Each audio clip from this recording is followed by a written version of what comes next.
Civil rights movement in the United States. That was a big problem. It's called institutionalized racism. It's a fairly big problem. Legacy of a country created half slave, half free, fought a civil war about it, recreated a system of racial oppression through segregation, highly institutionalized through laws, through organizations, through cultural practices, through all sorts of things. Kind of a challenging problem, wouldn't you say? How would you tackle something like that? Today we're going to go out and begin the fight against institutionalized racism. How would you do that? How would you even begin to do that? It's a problem existing on all these different levels, from individual encounters. When I went to work in the South in Mississippi, this is the first time I'd gone up to someone twice my age who would stand up, offer me his chair, call me mister, not introduce himself with his first name, not look me in the eye because he was black and I was white. Talk about at an individual level, all the way up to constitutional principles that legitimated separate and equal. How do you tackle something like that? So then whose problem was it? Whose problem was it? Well, clearly there was a community of people who were directly affected. The African American community had that problem, right? And there were probably people in that community who felt that problem even more than other people, depending on levels of aspiration, background, hopes. And then it was also a problem for some people in the states who thought that a system of biracial apartheid was not workable for the democratic country that some of us were trying to make. So maybe some people there too. But clearly there were some people who saw the problem that hopefully could become part of trying to address the problem and deal with it. Now, there were different theories about the nature of the problem. Some people said the problem was education. We need to educate everyone. And everybody get educated beyond racism. It'll be solved. Education problem. In the States, that's a real common solution for whatever it is. We just need more education. Maybe. Then some people said, no, it's a cultural problem. And cultural problems are really tough because you can't, legislate people's hearts. Cultural problem. It's going to take a lot of time. Knowledge problem. I don't know exactly what kind of knowledge, maybe information problem. If everybody just understood that racism was just, not based on real evidence, then it would all be solved. And then there was the view that it was a power problem. That there'd been efforts to try to solve the problem, but they kept getting frustrated because the folks who wanted it to continue the way it was had more political, economic, and cultural power than those who wanted to change it. Now that's ultimately where it settled. So then the question was, how do you tackle that? So that's where this little pyramid comes in. Institutionalized racism, very, very tough. Now, let's go down a level and think about segregation, maybe. Segregation was a legal regime that existed. And it was a constitutional regime existing in the United States, where the Supreme Court in 1896 said that separate and equal were okay. That was conform with the Constitution. Now, thinking of it that way elicited the development of a strategy to tackle that dimension of the problem. We're not going to tackle all, but we're going to go after the problem of the constitutional legitimacy of segregation. How do we do that? Well, guess what? There's schools. And schools are where this is being practiced. And so maybe what we can do is, since it was a Supreme Court ruling, file a lawsuit. And we're going to file a lawsuit, and we're going to take it up to this Supreme Court in a whole different set of circumstances, and hopefully that Supreme Court will now say that the old separate but equal isn't the case anymore. Sounds pretty reasonable, doesn't it?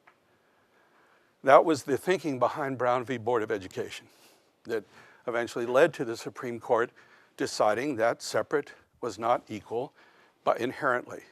And so segregation in schools was not to be anymore. Unfortunately, today's schools are more segregated than ever in the United States. But it was a compelling argument at the time. And it certainly had impact because it precipitated another kind of approach. Now, that wasn't focused on schools. Instead, it was focused on buses. And I'm referring to the Montgomery bus boycott, which many of us look at and think of as the sort of what really initiated the modern civil rights movement more than Brown v. Board. Why do you think that might be? In Montgomery, Alabama, the way the buses worked was that it was blacks in the back, whites in the front, armed deputized bus driver. If you were a black person, you got on, walked past the bus driver, past the rows of white people, found a seat, and if a white person needed your seat, you got up and gave it to them. Twice a day, going to work, coming home from work. Think about what that does to your dignity, your sense of worth. A lot of anger in the community about this. Yeah, institutionalized racism, I don't know about that, but I sure know about how that bus feels. Not that the lawyers know how that bus, I know how that bus feels. So they got an idea that what they would try to do was extend the court ruling on schools to buses, and they needed a plaintiff. This is a legal strategy. So they searched for a plaintiff. Anybody know who that turned out to be? Yeah, the lady that one day got tired, right? Do you know who she was? Yeah, but you know who she was, really? Yeah, she was secretary of the NAACP. She'd been trained in organizing at Hot Under School. She was a community activist, and she was a respectable person in the community, so that unlike two other people who had been arrested for the same thing before, who had rather checkered backgrounds, they were looking for a perfect plaintiff. This was all strategic. So they're following the same strategy that preceded Brown v. Board of Education, but then there was a shift. And the shift was that a woman named Joanne Robinson was leader of something called the Women's Committee at the Black College, and they said, we can't let Rosa go to jail by herself. We need to show some solidarity. So let's get the whole community to stay off the buses. Just one day. They went to Dr. King and the others and said, could we do that? They said, okay, let's try it. Very tentatively. Because one of the things about powerlessness is that you don't trust other people, the fragmentation, the disunity. And so to take a risk that that whole community might actually, that was a pretty big risk. And there's a wonderful account Taylor Branch wrote of Dr. King getting up next morning to see when the buses went by, you know, were there any black faces, and there wasn't a single one. And that community looked at itself differently from that point on. Wow, look what we did. We just hung together. We just did that. So that night they had a mass meeting. They decided, let's keep it going. And we're going to keep it going until we win.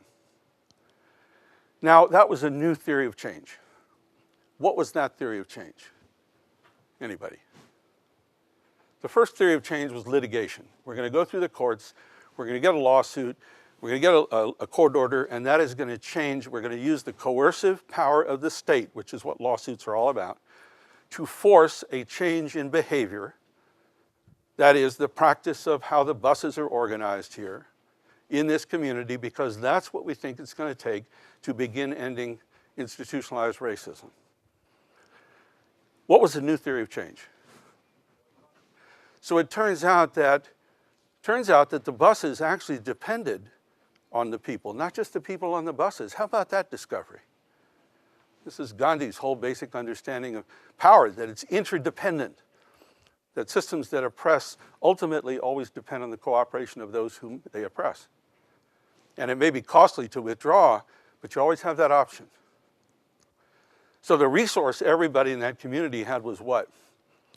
What everybody had? What do you see when you look down? Yeah. People thought that you needed to find power by looking up to the Supreme Court. What they discovered was they could find power by looking down at their feet. And if they walked to work instead of getting on the bus, and if they all did it, and not just one, they could flip it, turn it right around. And all of a sudden, bus company depends on community. Now that was a significant shift.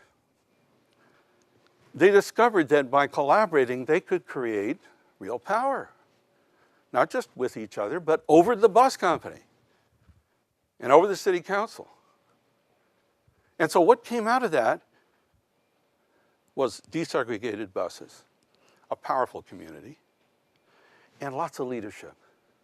Lots of people who learned in the course of that struggle, which went on for a year, how to do that. How to turn ordinary people's resources into power through collective action. And that's why we say it was the birth of the modern civil rights movement. Litigation would have been fine, but discovering that my feet, my hands, that's then what sparked students in North Carolina to use a different part of their anatomy to sit in restaurants where blacks were not supposed to sit. See, this is an anatomical theory of social change. It begins with feet and it begins to work up. What's the scale lesson here? What do you take from this? Have I given you enough material to get something from it? What does it have to do with scale? It turned out that leaders involved in this boycott, like Dr. King, had national networks in the Baptist Church, another through the Sleeping Car Porters Union. This was never a local struggle. In other words, it was a kind of struggle that was very ambitious, but it took the way it went about itself, especially as it became more sort of clear about what was going on, had every intent of going further, of not stopping right there. It built the leadership, it built the techniques and the methodology, it built the narrative, it built the networks and the relationships, it discovered resources, so that it was a beginning and not an end.